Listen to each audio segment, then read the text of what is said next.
acompanhem esse aumento de 75%? Estamos novamente com números diferentes, se me permite.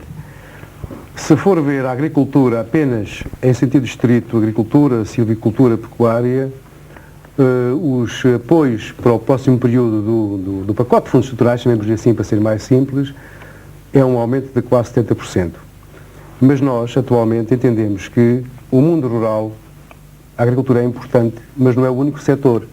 É necessário que no mundo rural, no interior do país, haja outras atividades que não apenas a agricultura, o turismo rural, o artesanato, pequenas indústrias locais que ajudem a criar postos de trabalho e rendimentos mais altos do que aqueles da agricultura. Por isso é que nós negociamos um pacote em que, obviamente, a parte de leão, a parte maior é a agricultura, mas também há uma parte importante para promover o desenvolvimento local e rural. Por isso é que neste contexto, se fizer as contas, nós vamos ter, desde 94 a 99, quase 1.000 milhões de contos, mais exatamente 933 milhões de contos de despesa pública, FEOGA mais Orçamento do Estado, para apoiar o mundo rural e a sua agricultura. Portanto, isto dá quase uma duplicação, apesar de, como sabe, nos fundos estruturais não chegámos à duplicação.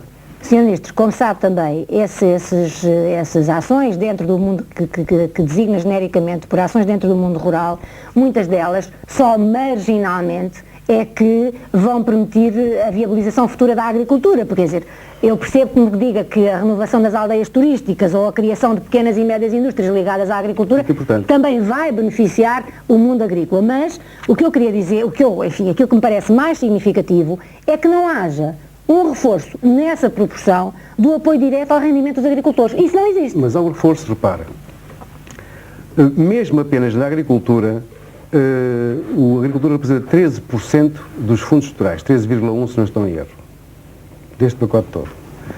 Compare isso com o seguinte, a população ativa da agricultura é cerca hoje em dia de 11%. Portanto, estamos a falar de 13% dos fundos, 11% de população ativa. E a agricultura representa 6% do produto nacional bruto. Portanto, ou seja, a percentagem que se dá em termos de fundos é muito superior à percentagem da agricultura na população ativa e no produto nacional bruto. Isso é fundamental e é uma demonstração de que, de facto, o Governo dá prioridade à agricultura. Porque, senão, ter-lhe dado, se calhar, 6%, que é quanto ela representa no produto nacional. Mas nós entendemos que o mundo rural é fundamental. O mundo rural é fundamental para haver um país equilibrado. Eu costumo dizer, e é verdade, que não há futuro em Portugal se não houver agricultura e mundo rural. E é por isso que estes dados demonstram que nós estamos preocupados e damos prioridade à agricultura. Como sabe, grande parte desses fundos vão desaparecer em investimentos públicos, em infraestruturas que estão atrasadas. Muito poucos. Muito poucos. Por acaso, na agricultura, isso não é verdade, se me permite a correção, enfim. Para fundos públicos irão apenas uma parte que vai para a investigação, e muito pouco mais do que isso, para a formação profissional. Aliás, mesmo a formação profissional hoje em dia é feita quase toda por agricultores, por organizações cooperativas e associações.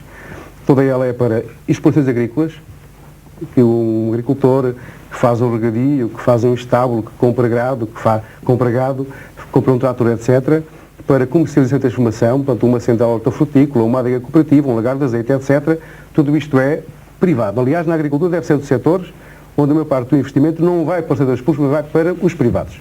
Vamos então a casos muito concretos, onde acho difícil nós já foram 200 mil que foram beneficiados. Continuarmos a confrontar-nos com números diferentes, que realmente são completamente diferentes. Vamos então falar da competitividade da nossa agricultura. Como sabe, com a abertura das fronteiras, pedia-se à nossa agricultura que fosse mais competitiva. No entanto, os agricultores portugueses, todos sabemos, pagam os fatores de produção mais caros da Europa comunitária.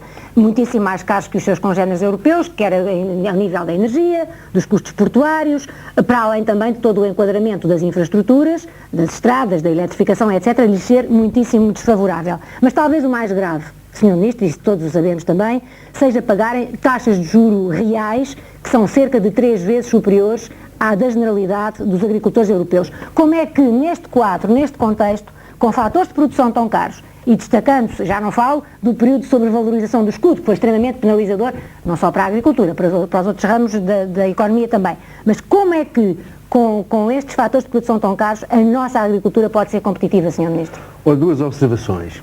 Em primeiro lugar, a questão dos fatores de produção não é uma ilha, portanto, a agricultura não é uma ilha na economia, a agricultura é uma parte da economia geral. Claro. E, obviamente, quanto mais eficiente for a nossa economia, também assim a agricultura será mais eficiente. Portanto, obviamente, como sabe, os preços não se mudam por decreto. E isto é muito importante.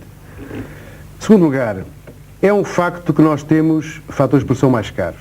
É o caso claríssimo que citou das taxas de juros, por razões que todos conhecemos. É o caso da energia. É o caso dos custos portuários. É o caso, bom, que não é da agricultura, como sabe, que, enfim, mas também... é dos textos também, é do calçado, é da economia. A energia também não é. E é o caso de alguns fertilizantes, também um bocado associado à energia. Mas também temos mais baratos. Como sabe, temos a mão de obra muitíssimo mais barata. Que, como o Sr. Ministro sabe, entra em quê? Em 8% no total dos fatores de produção? Entra, mas depois a mão de obra e temos custos de investimento ligados a operações fundiárias que têm a ver com a mão de obra e não só, também são mais baratos, e temos as rendas da terra mais baratas. Ou seja, há alguma compensação parcial, não digo que toda. Agora, o que quero dizer com isto é o seguinte: de facto, nós reconhecemos que neste período, desde a adesão, os nossos agricultores fizeram um grande esforço de investimento e modernização, esforço que continua. Aliás, hoje em dia, dizia-se com a reforma da PAC e com a abertura de mercados não havia, tinham baixado as mãos. Não é verdade. Continuam a lutar com muita esperança e muito sacrifício. Aliás, tenho aqui indicadores que mostram que o investimento até 92 continua a crescer, como vê aqui, na agricultura. Aqui em 86, 85 estávamos em 8 milhões de contos de investimento anual na agricultura e hoje estamos em 94 e continuamos a subir. Já vamos ver quais são os custos desse efetivamente, isto significa que de facto os agricultores tiveram uma ajuda a fundo perdido para estes investimentos, mas tiveram que ir à banca. E, portanto, com os juros altos, como nós sabemos, têm problemas financeiros complicados. Por isso é que o Governo também, recentemente, como sabe, aqui há uns meses atrás, criou medidas financeiras que os vêm ajudar. Para o desendividamento. Para o desendividamento, cerca de 80 milhões de contos. Aliás, 60 de desendividamento e mais 20 de relançamento, que é um crédito de campanha. Aliás, esse crédito de campanha de 20 milhões de contos permite, no fundo, baixar os juros para operações de curto prazo. E os 60 milhões de desendividamento permite que um agricultor tenha uma dívida, vá ao banco, a renegocie num espaço de 8 anos e com bonificação das taxas que começam em 12%. Vamos agora aos números de que o Sr. Ministro gosta. Números do Instituto Nacional de Estatística. Sou economista. É natural. Não, só gosta é dos do Instituto Nacional de Estatística, pelos vistos. Segundo esses números, 28% do rendimento total da agricultura portuguesa vai para o pagamento de juros à banca e mais 21% vai para a amortização da dívida. Ou seja, o endividamento cobre quase metade das receitas dos agricultores. Diga-me, com esta realidade, são suficientes as medidas para o desendividamento que o Governo promoveu? Foi exatamente por isso que o Governo tomou consciência da situação e que aprovou estas medidas. Repare que estas medidas, no fundo estamos a falar de 80 milhões de contos de crédito bonificado. Em alguns casos, no primeiro ano, começa-se com 12% de bonificação, precisamente porque reconhecemos esta realidade. Agora também tem